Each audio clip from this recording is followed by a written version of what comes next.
హైదరాబాద్ లో బీసీ సంఘాల అఖిలపక్ష సమావేశం నిర్వహించారు. ఈ కార్యక్రమంలో బీసీ సంక్షేమ సంఘం అధ్యక్షుడు జాజుల శ్రీనివాస్ గౌడ్, జాతీయ బీసీ దళ్ అధ్యక్షుడు దొండ్ర కుమారస్వామి పాల్గొన్నారు.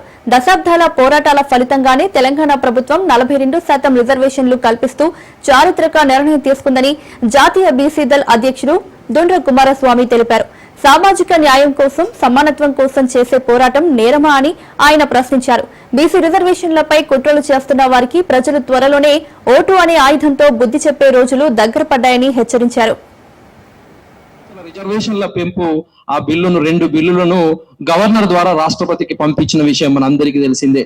ఈ రోజు వాటి పరిస్థితి ఏంటి అని ఒక్కసారి ఆలోచన చేస్తే,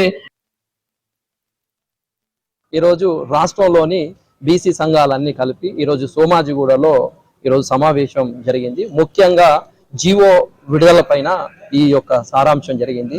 నేను ఏమంటున్నా అంటే, ప్రజాస్వామ్య దేశంలో మనందరికీ తెలిసిందే బీసీలు దశాబ్దాలుగా ఆర్థికంగా, సామాజికంగా, రాజకీయంగా వెనుకకు నెట్టివేయబడుతున్నారు. ఎందుకంటే జనాభా దామాష ప్రకారం రిజర్వేషన్లు లేకపోవడం వల్లనే.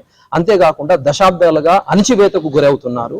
ఈ సందర్భంగా మేము దశాబ్దాలుగా మా పోరాట ఫలితమే రాష్ట్ర ప్రభుత్వము ముఖ్యంగా 2 బిల్లులు, అది విద్యా ఉద్యోగాల్లో రిజర్వేషన్లు కావచ్చు, స్థానిక సంస్థల రిజర్వేషన్ల పెంపు, 2 బిల్లులు గవర్నర్ ద్వారా రాష్ట్రపతికి పంపడం జరిగింది.